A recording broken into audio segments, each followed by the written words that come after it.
I found a hidden town in the woods. Locals warned me to stay silent. It started with a hike, innocent, unassuming. A weekend in the woods was meant to be a break from the chaos of city life. I was alone, not because I didn't have anyone to join me, but because solitude felt necessary. The pressures of work, the constant noise of modern life. I needed silence. Or at least I thought I did. The trail I picked was obscure, a narrow path winding through dense trees.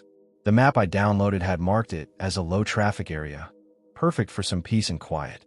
The sun peeked through the canopy, casting fragmented light across the forest floor. It was beautiful, serene even. I was miles from anyone, or so I thought. After about 2 hours of hiking, the trail became less distinct. The well-trodden path gave way to roots and wild undergrowth. I didn't worry. Getting a little lost was part of the adventure. The air grew cooler, heavier, as the trees thickened around me.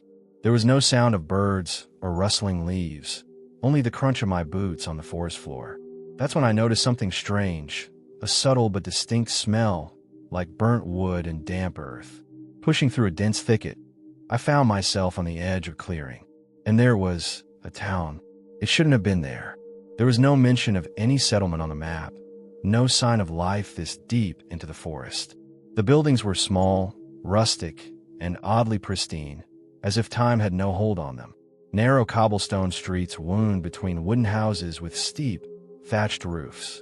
Smoke curled lazily from a few chimneys, but the place was eerily quiet.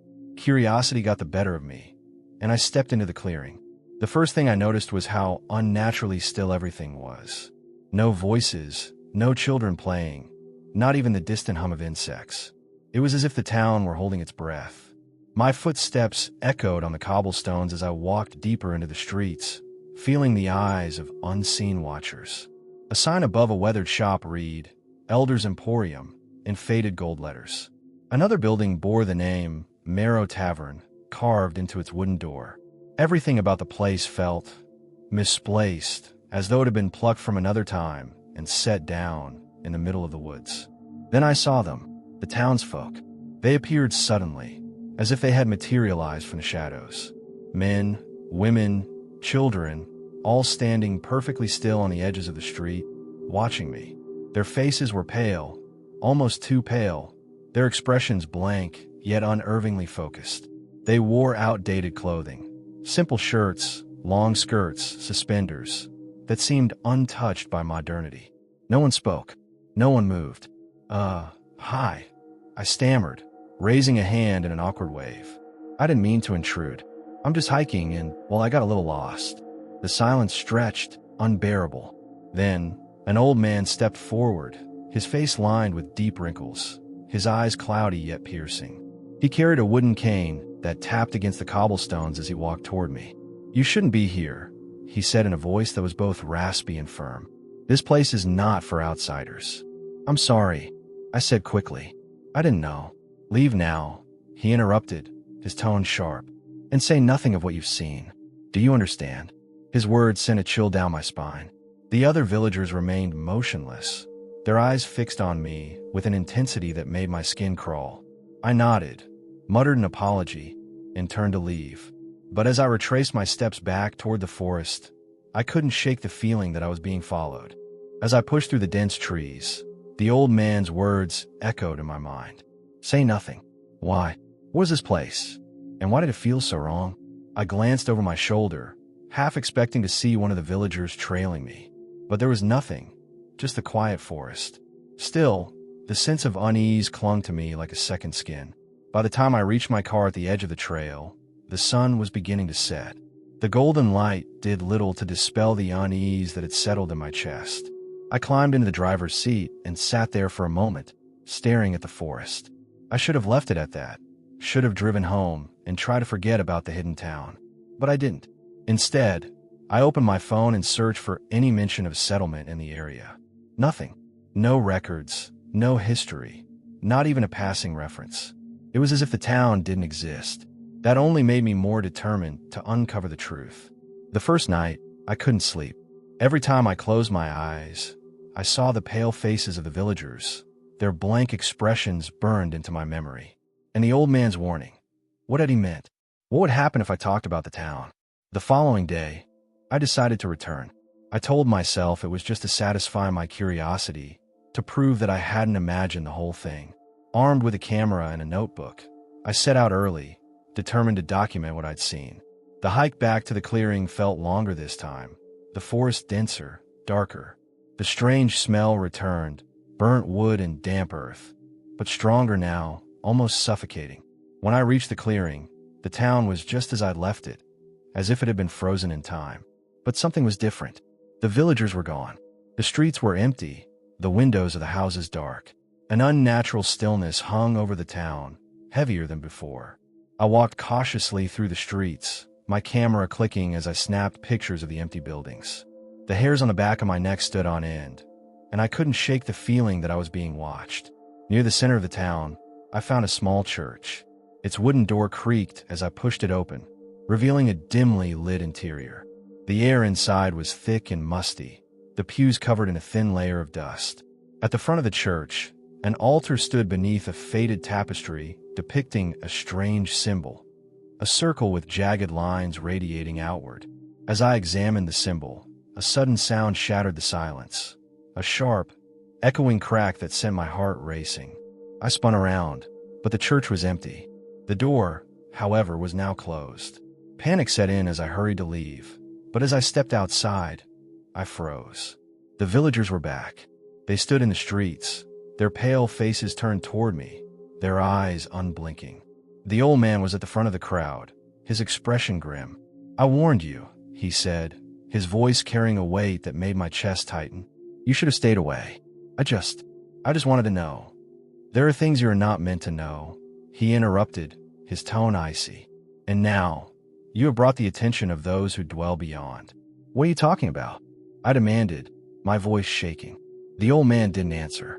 Instead, he turned and walked away, the other villagers following in eerie silence. I was left standing alone in the middle of the street, my mind racing with questions I couldn't begin to answer. I didn't run, not at first. My body refused to move, rooted to the cobblestones as my heart thundered in my chest. The villagers disappeared into the darkened streets, vanishing as quickly as they had appeared. Their parting words echoed in my mind. "You have brought the attention of those who dwell beyond." A cold wind swept through the town, biting against my skin. The sun was gone now, replaced by a sky that was unnaturally dark, as if the forest itself had swallowed the light. Shadows crept along the edges of the buildings, unnervingly fluid, as if alive. I needed to leave. Whatever was happening here, it wasn't something I wanted to be a part of. Clutching my camera tightly, I retraced my steps toward the clearing, my ears straining for any sound beyond my own hurried breathing. But the silence was oppressive. Every crunch of gravel beneath my boots felt deafening, a beacon announcing my presence. Then came the whispers. Faint at first, just a soft murmur carried on the wind. But as I walked, they grew louder, more distinct. Dozens of voices, overlapping in a chaotic cacophony, speaking a language I couldn't understand. I turned sharply, scanning the empty streets, but there was no one there. Only the shifting shadows, growing longer and darker with each passing second. I broke into a run. The whispers followed, growing into a crescendo that seemed to press against my skull. I could feel eyes on me, watching, waiting. The town felt like a labyrinth now, the streets twisting and turning in ways that made no sense. No matter which way I went, I couldn't find a clearing. It was as if the town itself was changing, trapping me within its grasp. And then I saw them. Figures began emerging from the shadows, their forms vague and distorted. They weren't like the villagers. There was no humanity in their shapes. Limbs stretched unnaturally long, faces featureless except for deep, hollow pits where eyes should have been. They didn't move like living things.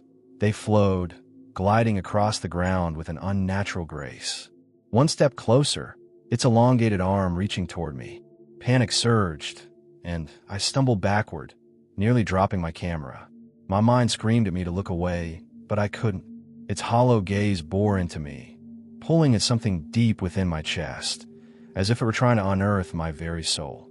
The sound of a bell shattered the stillness. The figure recoiled, its form flickering like a dying flame. I turned toward the sound, desperate for salvation, and saw the church. Its doors were open, warm light spilling out into the darkness. Without thinking, I ran, the figures behind me retreating into the shadows. The whispers faded, replaced by the pounding of my own heartbeat. Inside, the air was heavy with the scent of burning candles and old wood. The light came from dozens of candles scattered around the room, their flames casting flickering shadows on the walls. The old man stood at the altar, his back to me.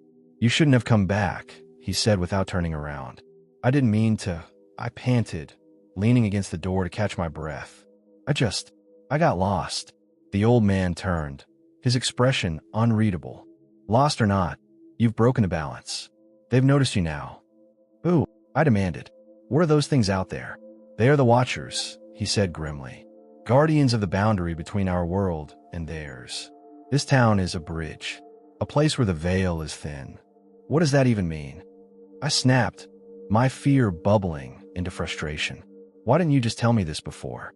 "Would you have believed me?" he countered. His gaze softened, though the fear in his eyes was unmistakable. "You need to leave. Now, before it's too late." "I've been trying to leave," I shouted. "But this place, it's like it's keeping me here." The old man hesitated, then sighed. "The town won't let you go unless it believes you've learned its rules." "What rules?" He gestured to the strange symbol above the altar, the jagged circle I'd seen earlier. "Rule 1, never speak of the town to anyone outside of it. Rule 2, never take anything from the town. And Rule 3, he hesitated, his voice dropping to a whisper, never let the Watchers touch you." A chill ran down my spine. "What happens if they touch you?" His eyes darkened. "You become one of them." I opened my mouth to respond, but a loud, guttural screech cut through the air, freezing the words in my throat. The candles flickered wildly, and the walls of the church seemed to shudder. The old man's face turned pale. "They're here," he said, his voice barely audible. Before I could react, the door behind me slammed open, and the shadows poured in. The Watchers filled the room, their distorted forms writhing like smoke. The old man stepped forward, raising his cane, and began chanting in a low, trembling voice. The symbol above the altar glowed faintly, its light pulsing in rhythm with his words. But the Watchers didn't stop. They moved closer, their hollow eyes fixed on me. I stumbled backward, my heart racing. The old man's chanting grew louder, more desperate, but I could see the strain on his face. He couldn't hold them off forever. "Take this," he said suddenly, thrusting something into my hands. It was a small, wooden charm carved with the same jagged symbol. "It's the only thing that can protect you." "What am I supposed to do with it?" I asked, clutching the charm tightly. "Keep it with you," he said. "And whatever you do, don't let them take it." Before I could ask more, one of the Watchers lunged forward, its elongated arm reaching for me. I dove to the side, narrowly avoiding its grasp. The old man shouted something, but his voice was drowned out by the deafening roar of the shadows. The light from the symbol flared brightly, forcing the Watchers to retreat, but I knew it wouldn't last. The old man turned to me, his expression grave. "Run," he said, "and don't look back." I didn't need to be told twice. Clutching the charm, I bolted out of the church and into the night.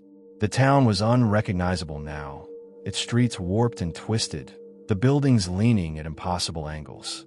The air was thick with the whispers, louder and more chaotic than before. I ran blindly, the shadows chasing me, their movements erratic and relentless. The charm in my hand grew warm, almost burning, as if urging me forward. My legs screamed in protest, but I didn't stop. I couldn't stop. Finally, I saw it. The clearing. The edge of the forest. Freedom. But as I reached it, I felt something cold brush against my shoulder. I stumbled, turning to see one of the Watchers just inches away. Its hollow eyes locked onto mine, and for a moment, I felt myself being pulled into its gaze, my mind unraveling. The charm flared, a blinding light that sent the Watcher reeling. I didn't wait to see what happened next. I sprinted into the forest, the whispers fading with each step. When I finally reached my car, I collapsed against the door, gasping for air. The charm was still warm in my hand, its jagged symbol etched into my palm. I didn't look back as I drove away, the town disappearing into the shadows behind me. The drive back to civilization felt surreal, every mile dragging me further from the nightmare I had barely escaped. My hands gripped the steering wheel so tightly my knuckles turned white, and the charm, now cold and inert, lay on the passenger seat like a silent witness to what had happened. The further I drove, the more the oppressive weight of the town lifted from my chest, but didn't leave me entirely. Something lingered, an intangible dread that clung to me like a shadow. I kept glancing at the rearview mirror, half expecting to see one of those watchers following, their hollow eyes glowing in the darkness. But the row behind me was empty. When I finally reached the outskirts of a neighboring town, the sight of streetlights and convenience stores should have brought relief. Instead, I felt disconnected, as if the world around me was just a thin veil stretched over something much darker. I pulled into a gas station, parking under the harsh fluorescent lights. My phone had been dead since entering the woods, so I used the station's payphone to call a friend. "Matt," I said when he answered, my voice trembling. "I need to crash at your place for a few days." "Dude, are you okay?" he asked, his concern obvious. "I'll explain when I get there," I said, ending the call before he could press further. I didn't want to relive the horrors just yet. As I filled up my tank, I felt the eyes of the gas station attendant on me. He was an older man with a weathered face, his gaze lingering a little too long. I avoided eye contact, quickly paying for the gas and heading back to my car. "You shouldn't have taken that," the attendant muttered as I walked past.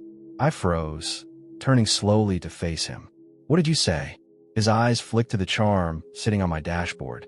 "You brought something out with you. They won't like that." My blood ran cold. "What are you talking about?" But the man just shook his head, retreating into the station without another word. The door closed behind him with a soft ding, leaving me alone in the harsh light of the pumps. By the time I reached Matt's apartment, exhaustion was starting to overtake my fear. He greeted me at the door, his casual demeanor a stark contrast to the turmoil swirling inside me. "Dude, you look like you've seen a ghost," he joked, handing me a beer. "You don't know the half of it," I muttered, collapsing onto his couch.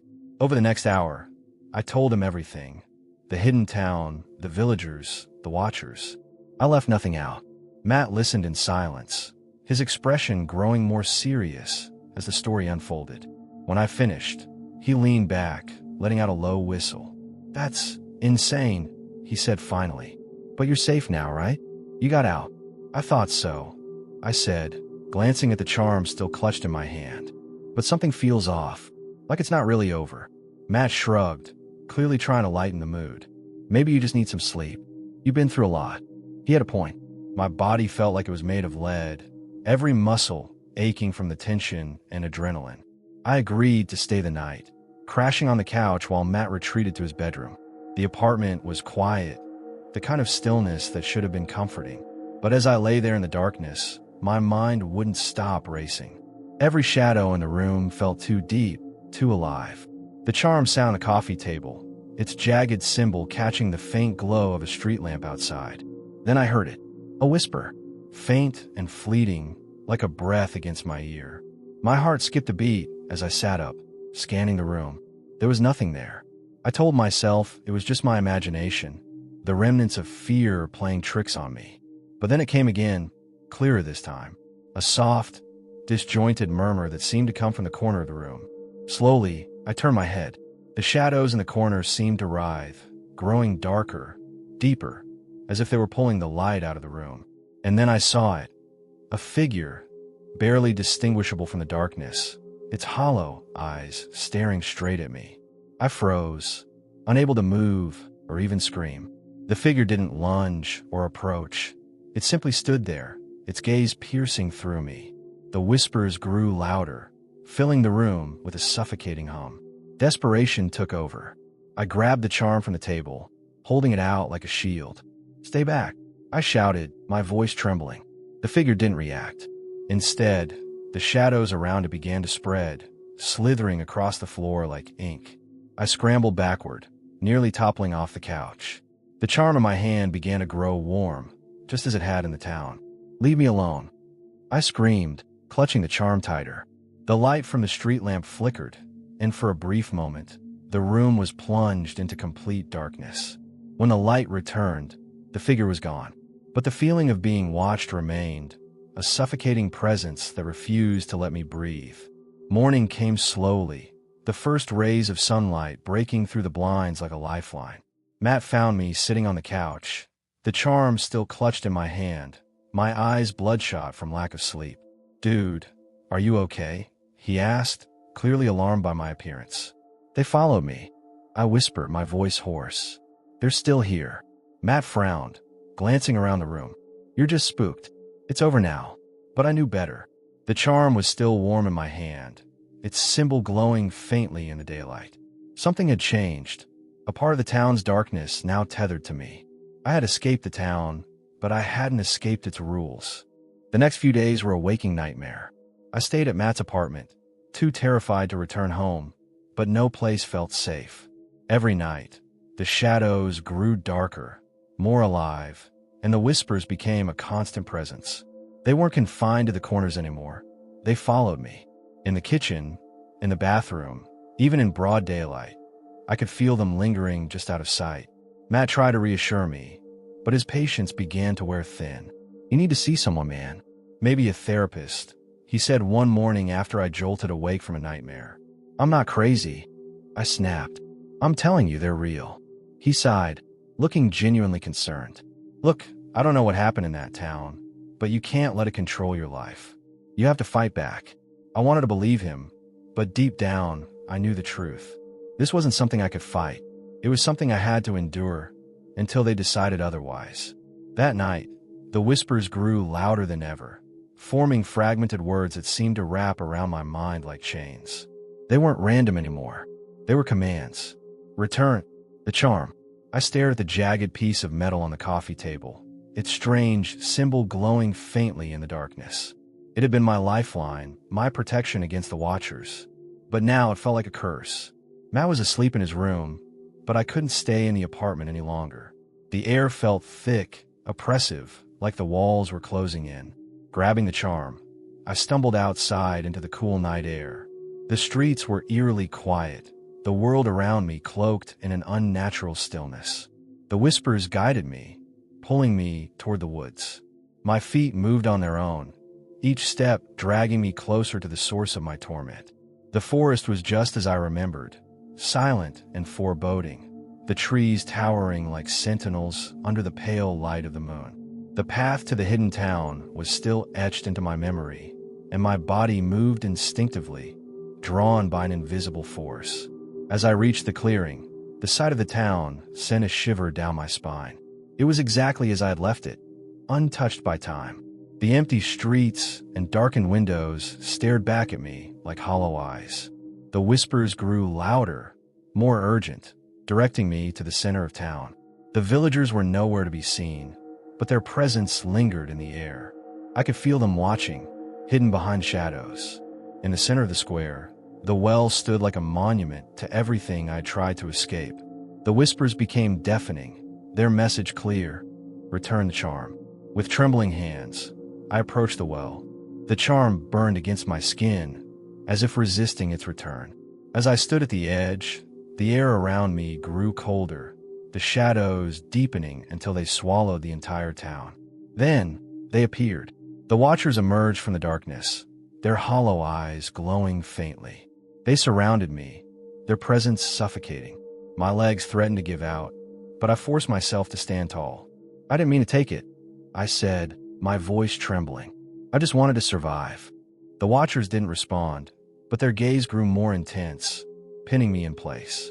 The whispers turned into a low, guttural growl that seemed to come from the well itself.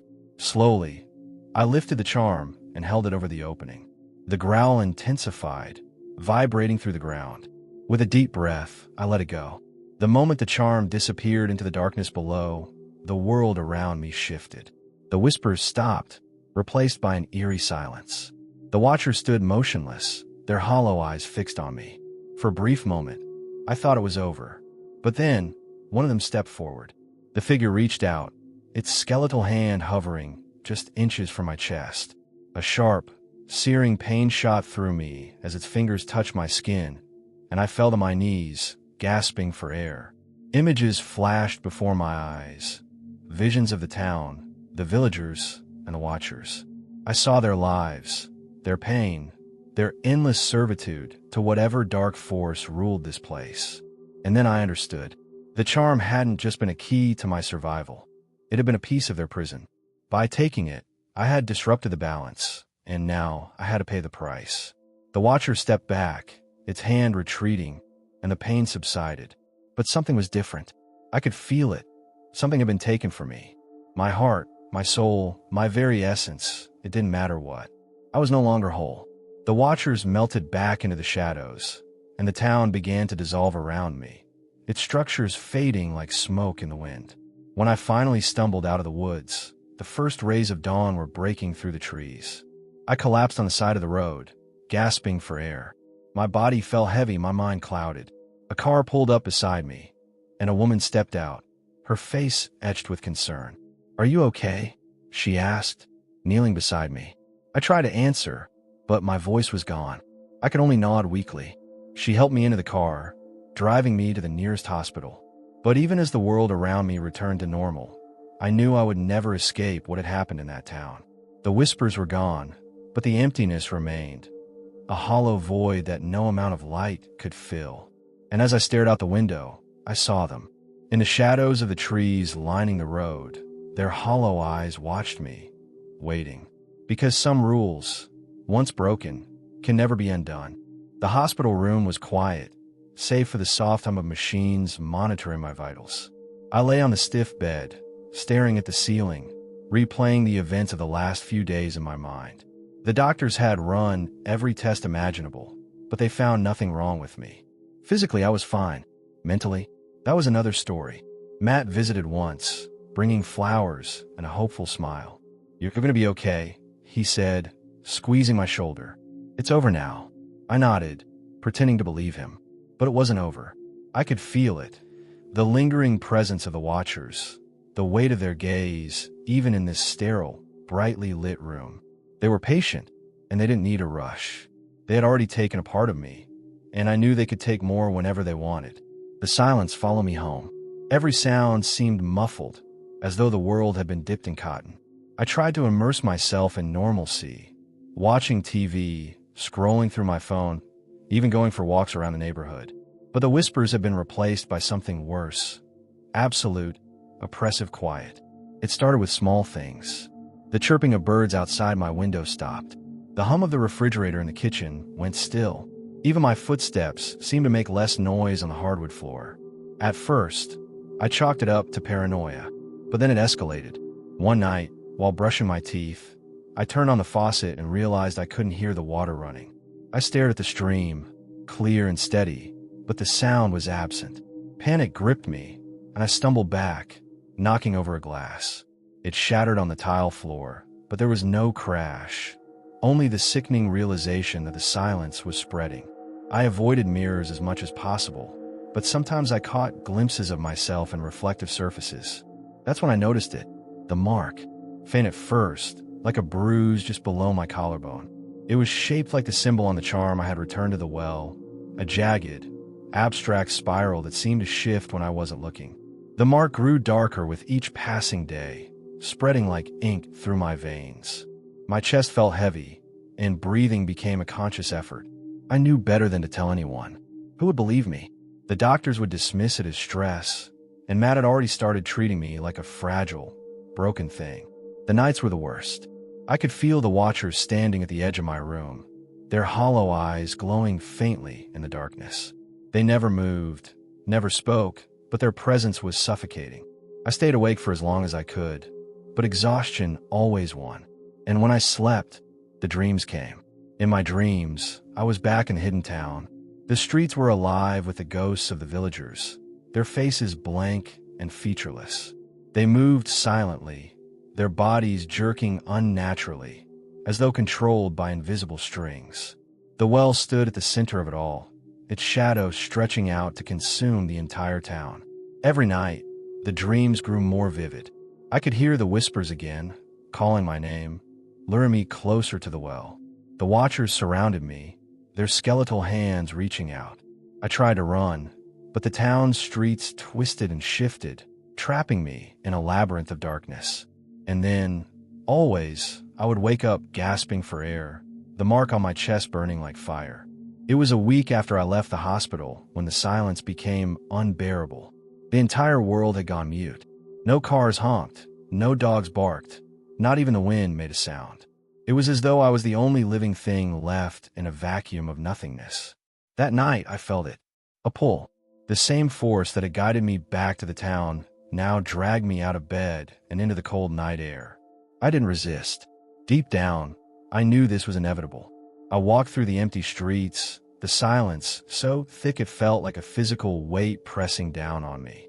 The forest loomed ahead, darker than ever, its shadows reaching out like claws.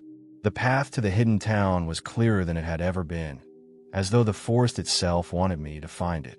When I stepped into the clearing, the town was waiting for me. The buildings were decayed and crumbling, but the well stood tall and unyielding at the center. The watchers were there, surrounding it, their hollow eyes glowing brighter than before. I approached the well, my legs moving on their own. The mark on my chest burned, and I could feel my heart pounding against it. The whispers returned, louder and more insistent than ever. "Give it back," they said. "Complete the circle." I didn't understand at first. I had already returned the charm. What more could they want? But as I reached the edge of the well, it became clear. The charm had been a part of the Watcher's prison, but so was I now. By breaking the rules, by taking the charm, I had bound myself to their curse. The Watchers closed in, their skeletal hands outstretched. There was no fear, no panic, only acceptance. I had come full circle, and I knew what I had to do. I stepped onto the edge of the well, the whispers deafening now. The mark on my chest pulsed with light, its glow spreading until my entire body shimmered like the surface of a dark lake. As I fell forward into the darkness, the Watcher's eyes dimmed, and the whispers faded into silence. The world around me dissolved, and I felt weightless, suspended in an endless void. Matt reported me missing a few days later. The police found no trace of me, no clues as to where I had gone. My apartment was undisturbed, my belongings untouched. It was as though I had simply vanished. But some nights, when the world is silent and the shadows grow long, Matt swears he can hear faint whispers calling his name. And in the corner of his eye, he sees them, the hollow eyes of the Watchers, waiting. Because the rules of the hidden town are eternal. And once you break them, they never let you go. The end.